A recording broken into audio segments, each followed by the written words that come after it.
sengilekile hayi kona ke Yeah. senyangeni yothando siyayiphetha nje kodwa sizengendaba ezibuhlungu Kunzekani?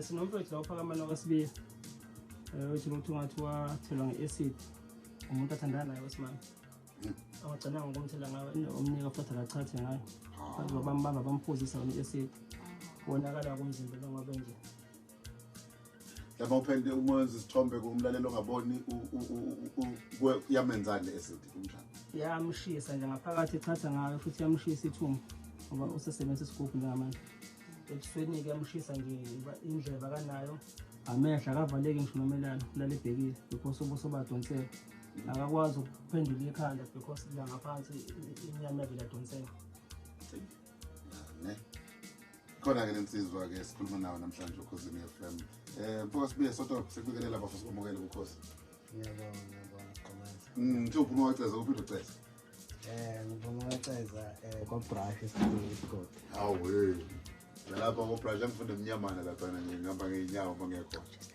nasekhaya phela la mfowethu nakubeni siyakubona manje ukuthi ulimele siyanga umuntu wendalela indaba mhlawumbe ungasikhumbuza iqale iphi uDaba lo uDaba lami lwenzeka ngonyaka 2022 ngomhla ka 13 April endaweni yaseMagwaveni la ngihlala khona eThongani yeah endlini la ngiqashe khona la ngihlala khona so istory sami usisi ngangithandana naye ngaso sikhathi sasi ngoba ngangizogodwa ngemakhaya ku Good Friday because kwakulesithathu suku lesigameko Friday ozoba ngolesihlanu so sisi lo sasivumelana ukuthi kumele sibonane before ngigodwe ngemakhaya ngizohamba kulesine ntambama so savumelana me ngafika ngibuye emsebenzini ntambama kulesithathu wafika emva kwami endlini angihlali naye uhlala kwelinye iflat khona lapho Thongani so mefika endlini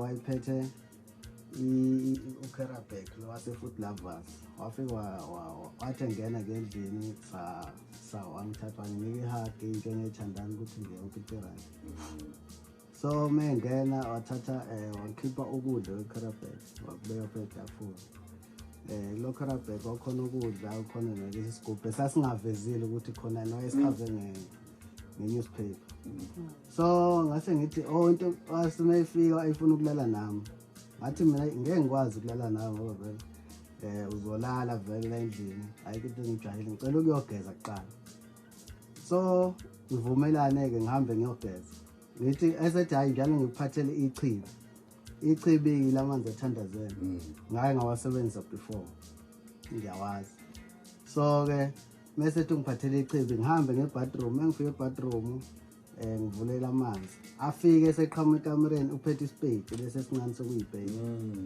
mase ngithi mina hayi lo ngila ngithi ngithatha ispade ngalesi sikhathi ngithi ngiyasifaka ngemuva engishisa lento le bengishisa lento la esinyini ngaphakathi nangemuva engcene ngimbuze sisi kuyini lokho nginika khona ngoba akona amanzi awayenzi lento athe amanzi lawo ichibi ngoba ngibhekile so ngathi mina akona amanzi lawa lento yayingishisa ngasomzuzu lo ngoba ngangithi ngizama ukuyikhipha ngemuva ingaphumi ingishisa lento ngase ngithi sicela ungidlulisele ifoni yami ngikwazi ukufonela umngane ukuthi angise clinic because ngangifuna iclinic same time ngibona ukuthi indlela engangasizakala ngayo usisi wangena ekamereni wathatha ifoni yami wathatha isikhoma sakhe waphuma endlini wayikhuluma nefoni ngingamuzi ukuthi because ngangilibele izinhlungu beyikhuluma nefoni ephuma ngomnyango wahamba 15 to 20 minutes ethi uyofuna usizo because mina ngithi ngifuna imoto ngifonela umngane wami ngefoni yami waphuma nefoni yami nefoni yakhe wahamba wangishiya endlini kanjalo ngilimele ngikubuhlungu la isimo so abuye after 15 to 20 minutes ngingaphosisi abuye sethi usizo ulitholile mayebuye ethi usizo ulitholile isikhashanyana kuqhamuka imoto yomunye umfana driver Uber nyamazi ngazi ukuthi imoto ka-Uber ngaleso sikhathi wayihamba ngayo lo mfana so mefika bangithatha sihambise eclinic indlela ithi kimi iye clinic along the way mesihamba sidlule kwesinye isikole kuthiwa iFabrice khona lapho Thongani loMjita lo driver uqashe khona lapha eceleni kwakhona So ngikhala ngamanzi ngithi ngicela bangipha amanzi ngifuna ukuphuza amanzi. Lento ngaleso sikhathi yangidlela. Aphuma ubhuti emotweni alandela nosisi bangishiye emotweni. Mabebuya babuya bephethe isigubhu. Isigubhu lesi isigubhu nje samanzi kodwa but asibonakala esingaphakathi ukuthi khona. Ngifike bangena emotweni ngiwathathe ngithi ngiyaphuza. Ngesikhathi ngithi ngiyaphuza iphinde ingishise lento emlonyeni. Ngiyithimise ngaleso mangibuza kanti kuyini lento engiphuzisa yona bangangiphenduli ngaleso sikhathi. Indlela iqhubeke ithi eclinic. Mesifika otho ngathi robotini ufuna ngangena ngo right ashone eclinic angidlule nami. Mebedlula nami bayoma kwamanye ama flat la kuhlala khona usisi lo. Mefika kuphuma omunye uMjita owayigqoka ikepisi nemask le evalayo le eshiya amehlo neshort wayigqokile khumbula. Bakhulume ngaphandle kwemoto isikhashanyana baphinde bangena emotweni badrive bahambe nami baye ngase King Shaka International Airport ngasemahashini. Bahambe khona umgwaqo omdala lapho namahlathi. Bahambe nami khona mebefika bafike bame angazi yini babeyikhuluma emva kwalokho cause babe ngaphandle ngaphakathi emotweni. Baphinde babuyele nami emuva same time. Ngicela udriver ngithi ngicela ungidlulise eclinic ngoba manje lento yangilimaza and imali ukuthi ngizokhokhela imali ukuthi cause ngazi ukuthi imoto iwuphi. Udriver naye engangiphenduli. Bonke bahambe mase behamba babuyela nami endlini la ngihlala khona engiqashe khona. So mengifika endlini labo usisi lo nalobhuti lo esimthathe emafletini bakhulume no driver bethi cela abalinde. Mebethi balinde udriver anqabe futhi ashaye imoto ahamba ashiye mina yilo sisi lalo bhuti esimthathe efletini. Singene endlini mangena endlini ngiphuza amanzi. Mengiyese ngigibela pheka kombhede ngilale pheka kombhede ngibheke phezulu ngisalalela inhlungu. Ngithe ngithi ngisalele ngicumezile ubhuti lo esifike naye bamthatha emafletini wavele nje wangigibela empedeni wagibela pheka wami wangiklinya. Ngalesikhathi engiklinya ngimbuza uyangibulala na bengangiphenduli ngathi ngithi ngiyamemeza usisi lo ephethe iglass enalento le angithele ngayo emlonyeni angifuna ungiphuzisa. Ngalesikhathi ngithi ngiyamemeza lento iyangena lento le ngiyathimisa same time. uNkulunkulu lo ke nami ngazi uNkulunkulu wangipha amandla kangakanani ngakwazi ukugcina ngivukile nobhuti silwa ngaleso sikhathi. Ngalesikhathi ngilwa nobhuti salwa sangoba salala wazwa nqoba wangilalisa phansi ngesisu engicindezele phansi. Kwanebhodlela la sendlini ngathatha ibhodlela ngamgwaza ngale enyaweni wangidedela. Ngalesikhathi engidedela ngizama ukuthi ngibaleke ngimemeza ngizama ukuthi ngiyophumela eminyango. Mengithi ngiyavula umnyango bangibambe bobabili belekelelana bangibuyisa cause isikhepe bangisigqokile saphela sasidabukile nesikhinda isigqokile sasidabukile. So babuyele nami ngaphakathi bavala umnyango. Ngalesikhathi elwa nami lobhuti usisi wathatha iayini lasendlini elami engikenya ngentambo ngemuva engidosa kanje.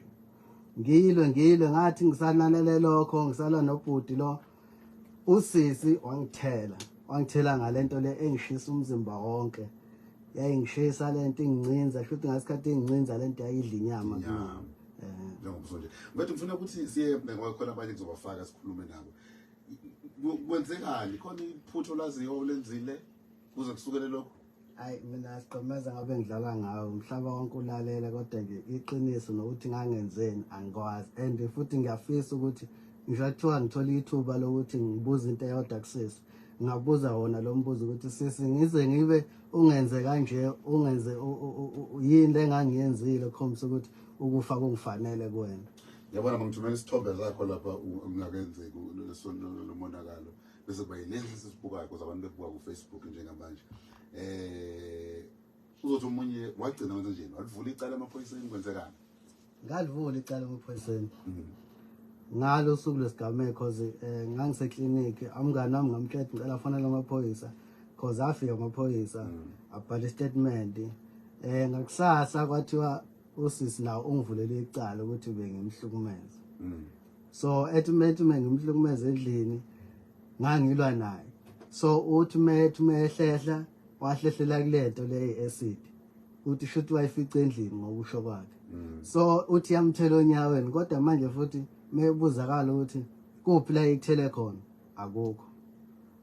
Kodwa futhi asazi ukuthi engathi into imthelile kodwa mina yayingithelile nazi iqala yabona. Waboshwa usisi nalabo mfowethu ngokwazi kwami usisi waboshwa angicabanga kuphela ngisho 3 days eboshiwe wadedelwa ngebhayili mengisi cause ngeza sengisesibhedlela sengiphaphame khona esibhedlela ukuthi ungaphandle ngebhayili yebo namanje usengaphandle ungaphandle namanje useyinkalweni angazi labasebenzana nabo ngokwazi kwakho baba ngaphandle la ubhuti engike ngimbone ubhuti wemonto udrive lo munye wabaleka cause nala wehlala khona usisi wathutha cause amaphoyisa athi meya khona la hlala khona cause ngawachaze ethi uhlala cause ngangazi la hlala khona kwatholakala ukuthi la ehlala khona akurent indla kuyona yakhe ekabhuti lo ubhuti lo behlala nendoda la behlala khona lokho bengingakwazi futhi mina okay amasekenda mbalo mfowethu ngifuna ukuya kumuntu angitshela uba nabanye abaphethe la yini ofisa ukuyibona yenzeka kulesimo sonke mina lokho ejustice ngikubekelela emaphoyiseni cause yona into engifuna kakhulu nanokuthinini ukusizoko lo ngakwesikhumba sami ngoba ngihlukumeza kakhulu ngesikhumba angikwazi kwenza lutho ngidonsekile yonke into angikwazi ngikwenza lutho sengifana nje nomuntu nje hayi bapheza mfowethu usiphathele ubani namhlanje sinama nodokotela uMpanza la eshutile fane University of Westville ngazi ngisho kahle nobaba wenjilo foundation bakuthemba njalo okay asiqale ngudokotela Thekulu kwenziwa kanjani mase konje khona singakwenza lethe sibingelela abalaleli emakhaya nabasakazi bonke nomfowethu Sotobe nomduna nabo bonke abakhona e-studio uMpanza i-University yakwaZulu Natal kumnyango waba occupational therapy kukhona okungenzeka kumfowethu odokotela laba ababizwa ngama plastic surgeon yes sesiba consultile samthumela umfowethu khona bayenza i-assessment yokuqala babheka ukuthi ikuphi okungalungiswa kumele kulungiswe ekhaleni kulungiswe emehlweni kulungiswe endlebeni kulungiswe entanyeni kuningi okufanele kwenziwe okuzodinga ukuthi kwenziwe kancane sisenza ke yonke ke nezinwele zakhe kufuna zilungiswe zizokwazi ukubuyela la kufanele zibe khona nokudonseka lokho kusentameni kuzokwazi ukuthi kwehliseke basasenzela ke ama consultation further nokuthi bathole ukuthi kuzobiza kangakanani kodwa nje ukubeka isithombeni umlaleli kuyinto ezobiza ngoba mhlawumbe izodlula lapha ko 700,000 ukuthi kwenziwe wonke lo msebenzi kodwa ke sizobathola kahle imininingwane yonke uma se udokotela osibhekela umfowethu esinike konke so phinde simsize ke thina ngokwaka therapy ke ukuthi asizakale nasengqondweni asizakale athole ukwelulekwa kahle kanjalo nesikhumba sakhe siqhubeke futhi sisilekelele no sabonga mina lokho kwabile yangena ngokuchatha ngokwazi kwakho noma ngazi ngifana kana ngakubona ayikho damage yayenza noma kungewona umkhakha wami lowo kodwa idamage yenzeka ingakho umfowethu esebenzisa isigubhu njengamanje ukuze kwazi ukuthi asizakale kodwa nje idamage yenzeka ngoba iacid mayifika idla kwasalokho nami ucabangeke ingaphakathi lithambe kakhulu ngengaphandle uma lidla ingaphandle kangaka kwenzakalani ngengaphakathi babunje sibungelela mfowethu Njilo Foundation ukhona indoda esuka ihlale mase kwenzeka izinto nantu uDaba lobuhlungu lensizwa mfowethu nithema niluzo kufika kanjani kunina njenge foundation ukhona umnyakazo okuncane okwenzekayo ngiyabonga siqhamaza ngibingelele nje abalaleli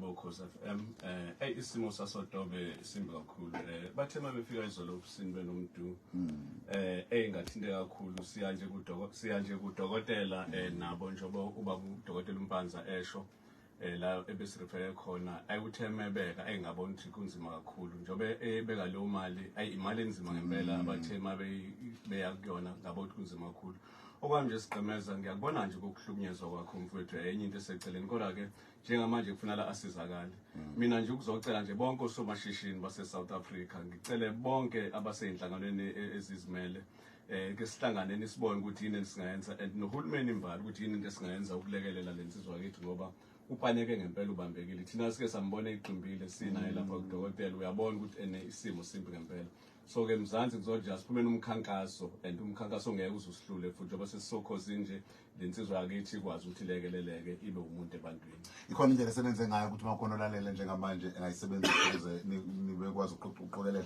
Njengamanje ayikho-ke sithe uma-ke sikhuluma-ke noMdu ithuleleni nayo insizwa yakithi sathi sazohlanganisa into okuyiyona engezuba nakukhuluma ezokwazi ukuthi iye ngqo lapho la azokwazi ukuthi asizakale kahle khona uma sebeqedile ukwenza i-quotation okuyiyona yona. Mfowethu bamtshela sabonga khona isikhathi sakho ukhosi. Mntu asivale mfowethu ngoba ufuna ukuya endabeni manje kusho ukuthi sizophinde sibuye nereport elandelayo. Ngenze njani mawukuthi ngilalele njengamanje khona ngibona ukuthi ngakwazi ukuthi kunyakazeke bekhona okwenzwayo. Siyaqala nje abantu kancane basibekezele balinde sizongena impela mase sibuyile uzovula i-trust account yakho mfethu la khona imali izobengena direct ku-trust account yakhe ezokwazi ukuthi iya endlekweni zakho udokotela ufuna bamenze ngoba njengoba umbona nje indleba ayikho ngihlukana nendleba umonakalo mkhulu kakhulu akuyena and sibonga nakhulu udokotela uMpanza ngoba ukuyali i-quotation fee kadokotela ikhishwe yini uDr Mpanza yabo ukuthi akhulu udokotela le eMaritzburg quotation fee i-transport yethu babunjile silelele ngayo nomfethu nabamilisi akwazi ukuthi ufethu edle eMaritzburg. Hayi Lungile siyabonga kakhulu asifa ufuna ukuqala ngala. Lungile asivale Mdu mfowethu ashiya inombolo yakho sikuthola kanjani? Inamba nithi 0677893082 ikhona WhatsApp. Lokho zafanele siphinde sibuye ngokuzayo kuba sinoDaba lohlangene kahle ukuthi senza kanjani ukusiza lensizwa mase kuvuliwe lo account leyo. Mawungena kwimidla zokuxhumana uzombona ngalokho ukhoze FM Facebook bese akase khona.